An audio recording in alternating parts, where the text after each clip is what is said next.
O Congreso volve tombar o chamado escudo social que incluía medidas como o decreto contra os desafiuzamentos. Junts non apoiou o Executivo e sumouse aos votos en contra de PP e Vox. O Goberno sofre así unha nova derrota. A suba das pensións si saiu adiante despois de que se pactase votala por separado. Atropelo mortal esta tarde en Santiago. Un coche levou por diante un home de uns 55 anos. O atropelo produciuse nunha zona do polígono industrial onde non hai paso de peóns. En este telexornal acompañaremos un peixeiro ambulante. Percorren o noso rural para facer chegar o mellor do mar o último recuncho do país. O seu traballo foi ben complicado este inverno polos continuos temporais que deixaron as lonxas sen produto. E hoxe temos que lamentar o falecemento da galiña paupeta, a pita galega máis universal. Conquistounos a todos cos seus trucos en Instagram, participou nun programa de televisión e mesmo protagonizou varias pezas neste telexornal no pasado. Mirade como cruza. Boas noites. O Goberno sofre unha nova derrota parlamentaria. Co voto en contra de Junts, o Congreso tombou o chamado escudo social por segunda vez nun mes. A Cámara si aprobou o decreto para revalorizar as pensións, votado agora por separado. Junts, Partido Popular e Vox sumaron maioría para votar abaixo o decreto que englobaba medidas como a moratoria contra os desafiuzamentos ou considerar un apoio á ocupación de vivendas. Foi unha derrota anunciada na que tamén caeu o decreto para limitar prezos en situacións de emerxencia. Hoxe, si se apoiou no Congreso a revalorización das pensións, que desta volta se votaba de xeito independente tras de caer en xaneiro dentro do decreto ómnibus. O presidente do Goberno, Pedro Sánchez, acusou a dereita de bloquear os dereitos sociais. El PP y Vox son el bloque que bloquea los derechos y nosotros somos la garantía de que haya avances en derechos. Contradiciu nun chío o presidente do Partido Popular. Alberto Núñez Feijóo lembra ao Goberno que si aprobaron a revalorización das pensións precisamente por ir desligada das medidas do decreto ómnibus. Tamén os socios do Executivo piden despezar o escudo social para salvar algunhas das propostas. A oposición do rei Xoán Carlos ao golpe de Estado, ratificada nos documentos desclasificados do 23F, reabre o debate sobre a súa volta a España. O presidente do Partido Popular, Alberto Núñez Feijóo, pide o regreso de don Xoán Carlos. O Goberno opta por manterse á marxe mentres os seus socios rexeitan de cheo a proposta. A través dun chío, Alberto Núñez Feijóo reclama unha reconciliación dos españois co rei Xoán Carlos. O líder dos populares considera que os documentos do 23F demostran o papel clave do monarca para deter o golpe de Estado. Defende que a súa figura foi fundamental para soster a democracia e as liberdades e que por iso debería volver a España. O Goberno non apoia nin rexeita a petición de Feijóo. O Executivo Central opta por manterse á marxe nunha decisión que atribúe exclusivamente aos propios protagonistas. Creo que es una decisión que le compete a él, al rey emérito, al rey Juan Carlos, y también, en su caso, a la Casa Real. Pero en ningún caso le compete ni al Gobierno, ni mucho menos al jefe de la oposición. Mais claros foron os seus socios, os partidos. A esquerda do PSOE rexeitan de cheo un posible regreso. Por los delincuentes mejor fuera que dentro. Xoán Carlos I, rei da transición, abdicou no 2014 despois de case 39 anos de reinado. No 2020 trasladou a súa residencia a Abu Dhabi, desde onde fixo varias visitas puntuais a España, algunhas delas para navegar en Galicia. Do exterior, aumenta a tensión en Cuba. A ditadura castrista cualifica de agresión terrorista o incidente nas súas augas que acabou con 4 mortes. O presidente Miguel Díaz-Canel xustificaba así a resposta das tropas de fronteiras cubanas que este mércores tirotearon unha lancha procedente dos Estados Unidos que entrara nas súas augas de xeito ilegal. Na embarcación ian 10 persoas armadas. 4 delas morreron no enfrontamento e outras 6 quedaron feridas. O secretario de Estado estadounidense, Marco Rubio, dixo que están investigando o acontecido e que actuarán en consecuencia. Progresos significativos mentres na terceira rolda de conversas entre os Estados Unidos e Irán. O balance ofreceuno o ministro de Exteriores de Omán, que exerce de mediador nos contactos que os dous países manteñen na cidade suiza de Xenebra sobre o programa nuclear iraniano. Os representantes de Teherán entregaron unha proposta que agora vai analizar a Casa Branca. As partes quedaron en volver falar a semana vindeira. Corea do Norte clausurou hoxe o 9º Congreso do Partido dos Traballadores. Como estaba cantado, o conclave ratificou por unanimidade a continuidade de Kim Jong-un como líder do país. A novidade este ano foi a presenza no desfile militar da filla adolescente do ditador, unha imaxe que para moitos analistas confirmaría a súa elección como sucesora. Estamos de novo en Galicia, falamos de sanidade. A espera dos pacientes de cancro no Hospital de Santiago vai ser máis amable a partir da vindeira semana. Gloria. Sí, o vindeiro luns entra en funcionamento esta nova sala de agarda máis humana e cómoda para os enfermos de cancro. Ten asentos individuais e colectivos, libros e luces para facilitar a lectura. A Xunta investiu nas obras 1 millón de euros. Razón de desuso. E agora é unha sala de espera confortable para os doentes de cancro. Cada paso que se dea para humanizar os espazos nos que tantas horas pasamos dentro de Ochus é un gran avance. A humanización da sanidade non ten que ver só cos espazos. Non fijarnos tanto na enfermedade como fijarnos no doente, no paciente, en todos os conceptos. Unha comunicación bidireccional. A Xunta vai facer máis salas de agarda como esta. Estamos facéndolo aquí, xa está feito noutros sitios e hai que facelo como mínimo en todos os hospitales de referencia. Non un investimento enorme comparado con outras actuacións, pero é igual de importante como mínimo. O Goberno galego destinou 1 millón de euros á reforma desta sala de agarda. Os enfermos de Parkinson, de enfermidade renal ou de espiña bífida van poder prexubilarse por discapacidade a partir dos 56 anos. Son 3 das 7 novas patoloxías que inclúe a Seguridade Social na lista de causas que permiten esa prexubilación.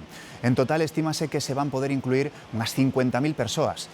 Deben ter unha discapacidade do 45% e acreditar 15 anos de cotización. Alcaldesas galegas reivindicaron este xoves en Santiago a súa xestión á fronte dos concellos. Din que teñen outra forma de gobernar cunha especial sensibilidade cara ás políticas sociais e unha gran capacidade de negociación. Puxeron este foco durante a xornada as mulleres xestoras do cambio, o papel de Europa, organizada pola Federación Galega de Municipios e Provincias, con motivo do 8 de marzo e que reuniu responsables locais de toda Galicia. Juana Rivas e o seu fillo maior declararon hoxe en Italia no proceso en que se acusa o pai de malos tratos infantís e psicolóxicos. Gabriel, o fillo de Rivas, acusa o seu proxenitor de causarlle un inferno no que temeu pola súa vida. Relatou episodios de violencia con golpes e insultos tanto a él como a seu irmán Daniel. Juana Rivas tamén declarou, defendendo que non denunciou antes por protexer os seus fillos. O xuízo continuará o 12 de marzo, con máis testemunhas presentadas por ambas partes. Galicia ten unha das maiores densidades de Europa de xabaril, 82.000 exemplares neste 2026, casi 3 animais por quilómetro cadrado. A temporada de caza rematou o domingo pasado con preto de 19.000 xabarís abatidos, pero a Xunta decretou emerxencia cinexética e aínda se poderán organizar batidas, Alejandro. Sí, nos últimos 7 anos o Goberno autonómico activou ata en 5 ocasións a emerxencia cinexética desta última volta en 254 concellos galegos polo risco que teñen os xabaríns pois nas estradas ou tamén no campo. E que supón isto da emerxencia cinexética? Pois que vanse poder seguir cazando algúns domingos con permiso en aquelas zonas onde causen maiores estragos. Como ti ben indicabas, Pablo, a temporada rematou o pasado domingo con alrededor de 19.000 exemplares abatidos, algúns de gran tamaño, os coñecidos como vacamulos. Esta sobrepoboación de xabarís que temos obriga tamén a manter medidas especiais ante a coñecida como peste porcina africana.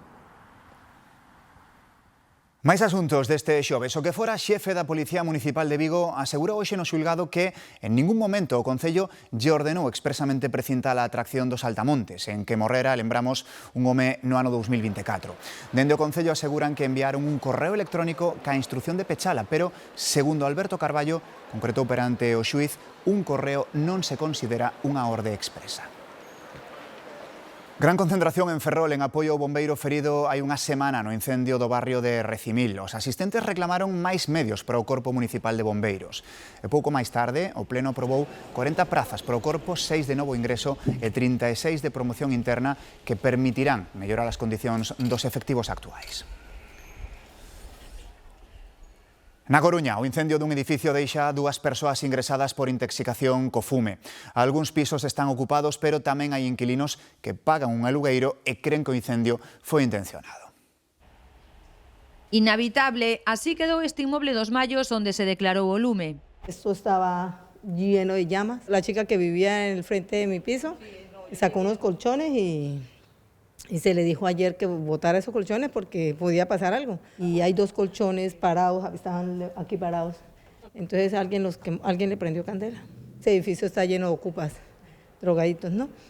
Y entran más de 100 personas en todo el día y en toda la noche. Empezaron a gritar que fuego y era que esto estaba incendiado. Que fuego y arriba es como un tipo narcopiso y había mucha gente ahí como drogándose y empezaron a bajar por las escaleras y a gritar y a asfixiarse. Entonces cerramos la puerta y tapamos todo y salimos ahí a la terraza.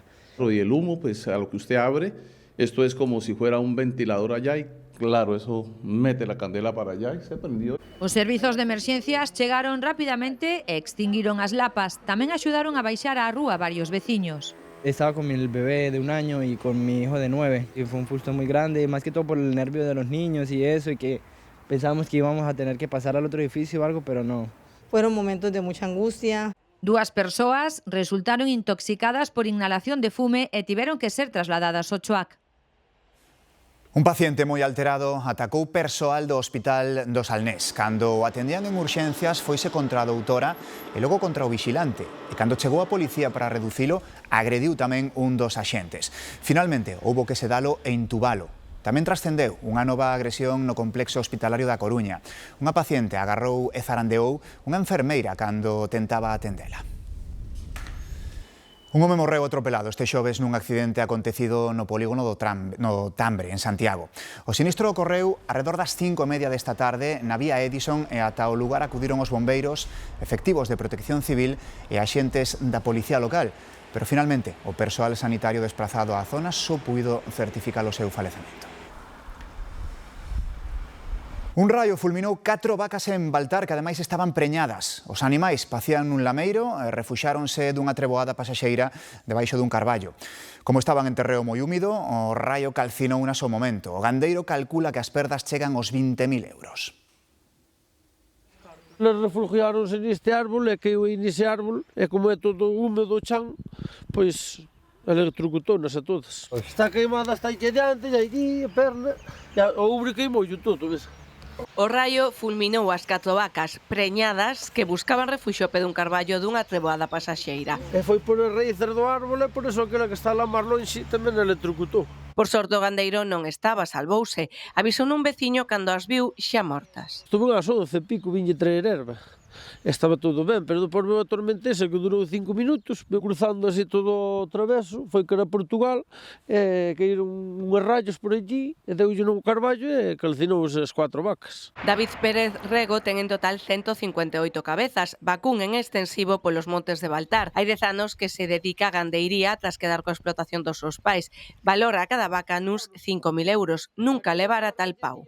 Unha pérdida bastante grande. Porque estes animales hoxe no mercado igual andan en cerca de 20.000 euros, tal como estaban preñadas de 7 meses e pico. Xa onte pola tarde un perito do seguro agrario que ten estivo aquí, pero o propietario dos animais sospeita que non llevan pagar o valor real das vacas. Percorren o rural galego para achegarse os produtos do mar a unha poboación cada vez máis avellentada. O traballo fundamental dos peixeiros ambulantes foi especialmente complicado este inverno polos continuos temporais que deixaron as lonxas prácticamente sen produto. Antonio e a súa muller érguense a 1:30 da mañá para ir buscar o peixe á lonxa. E o son que alerta os veciños de Boborás da súa chegada. Hai filetes de merluza, hai filetes de bacalao, hai xoubas, hai xerelos. Levamos agora 3 meses que moi pouquiña cousa, non había nada, os precios moi caros que non se podía traer porque despois non tes que cho compra, entonces que vas a facer con el? Fai un mes estabanse vendendo a 12, cando se había? E son xerelos, que non é... Hai que subilo un pouco máis o pescado. Ai, Antonio, non, meu. É que senón non se fai un peso. Este é un vendón. Peixe nada, tantos temporales e tanto, iso é lógico. Pero bueno, ele sempre veu. Ele sempre nos cumpriu. Con máis ou menos peixe percorre cada día de traballo uns 200 kilómetros. E hai pueblos que vas, ao mellor vendes andas 10 kilómetros e vendes 1 kilo de pescado. Que xa me contarás, chamar vas por lle fazer o favor á xente. Veña... 2 veces que te perdo, chego a capilla e xa non está. Porque durme moito. unha poboación maior para quen este servizo é esencial. Aquí non hai quen veña non sendo el. E el trae un peixe especial. E para ir ao Carballiño a ir, eu non podo, que non do ido. Eu quería lle a saúde que veña. Xa veu o pai moitos anos, que veña tamén meu amigo, non sei. Sí, se ven de meus abuelos, meus pais, e agora nós. De aquí rematará o negocio. Porque non queda nadie nos pueblos. Veña hasta o martes. Chao. Un oficio que compaxina con outro traballo para seguir levando peixe e compaña as aldeas do rural ourensá. En Ourense seguimos, a provincia segue co ollo posto no ceo pola posible chegada a Galicia de calixe africana. A Dirección Xeral de Saúde Pública mantén activado o protocolo para estes casos porque a calidade do aire pode empeorar en determinadas zonas da provincia de Lugo e de Ourense, tamén en Pontevedra. Isto é debido ao aumento das concentracións de partículas en suspensión que poden afectar especialmente ás persoas con enfermidades pulmonares ou cardiocirculatorias. A Escola Baneira de Santa Valla, en Vilalba, mantén vivo o legado dos emigrantes que desde Cuba mandaron cartos para que os seus veciños puidesen mellorar as súas condicións de vida. Conserva material didáctico, expedientes e xornais de hai máis dun século. Por esta escola pasaron moitas xeracións de Vilalba, levantouse cos cartos enviados desde Cuba polos que se foron en busca dunha vida mellor. En aquel momento Habana era unha ciudad moi metropolitana donde se falaban varios idiomas. Un rapaz que salía de Santa Valla que posiblemente nunca estivera nunha gran capital, chegar a Habana pois era un choque cultural moi importante, non? E de aí pois esta idea de formar. Estivo en activo desde 1916 ata os anos 80. Conserva materiais e móviles de máis dun século de historia. Foi un centro moi avanzado, mesmo procuraba o ensino en galego. Desde Habana enviábanse inxentes cantidades de cartos que se invertían pois, en material. Como vemos, hai esferas hermial, había globos terráqueos, esqueletos donde estudiar os osos. De feito, establecíase que cando houbera un dicionario de lingua galega, se comprara. Así o establecía a xunta directiva desde Habana. Hoxe atesora o espírito dos que emigraron para levar o progreso a Galicia. A Corporación de Servizos Audiovisuais de Galicia presentou esta tarde a súa nova estrategia publicitaria. Baixo o lema Mellora Galega, reúne marcas e sector publicitario para que aposten por anunciarse aquí, na Galega. Patricia. Si esta casa reúne aquí na Cidade da Cultura en Santiago a representantes de máis de 200 marcas e axencias de publicidade. O obxectivo é presentarlle a nova estrategia comercial dos medios públicos galegos cos que se pretende facer máis atractivo anunciarse na Galega. O lema desta campaña é Mellor a Galega. É unha campaña pensada para un contexto audiovisual que inclúe os medios tradicionais, a radio e a tele, pero tamén as plataformas. Por iso inclúe novos formatos publicitarios. Hoxe neste evento, caras moi coñecidas desta casa lembraron momentos históricos dos 40 anos dos medios públicos de Galicia, series, programas, pero tamén anuncios publicitarios que todos lembramos e cos que intentan convencer as marcas que anunciarse na Galega é reforzar a conexión emocional co público. Temos unha vía aberta de comunicación permanente con vos. Queremos acompañarvos, escoitarvos e construir xuntos unha publicidade aínda máis eficaz e máis conectada coa nosa lingua e coa nosa xente. E seguimos falando, en certo modo, tamén de nós, da Televisión de Galicia. Cúmprense 40 anos do paso do cometa Halley, que seguro que moitos, os que temos máis idade, lembramos. Quixemos ver como se viviu en Galicia e como contamos a través desta pantalla. As primeiras imaxes e datos científicos definitivos que permitirán coñecer a formación do noso sistema solar chegaban na tarde do pasado mércores ao Centro Soviético de Comunicacións Espaciais. En marzo de 1986, a Televisión de Galicia contaba así a chegada das primeiras imaxes televisadas do cometa Halley. Logo de 75 anos viaxando polo sistema solar, achegábase de novo á Terra, converténdose nun fenómeno social. Halley foi o grande acontecimento astronómico deste ano, polo menos a nivel de divulgación a nivel popular. Foi un dos primeiros grandes proxectos de cooperación espacial global durante a Guerra Fría, iniciando unha nova era na exploración do espazo. Hay unas cuantas sondas espaciales que se han enviado ya hace algunos hasta años y que nos van a fotografiar el cometa y a obtener datos del cometa como nunca se ha conseguido. A venda de telescopios multiplicouse por 6. 40 anos atrás ninguén quería deixar de ver o Halley. ¿Sabes que a última oportunidade que teredes este mes de poder verlo en toda a vosa vida? ¿Os gustaría verlo? Sí. Recuerdo que mi madre recuerda todo, haberlo visto, vamos, decir que se me pasaron un miedo horrible, yo no quiero pasar ese miedo. Ostras, porque es una cosa que no la vas a ver más en la vida, tiene que ser una pasada. Un fenómeno único. Ata 2063 non volverá a repetirse o fugaz paso do Halley nas proximidades do planeta Terra. Vayamos de novo ao seu encontro.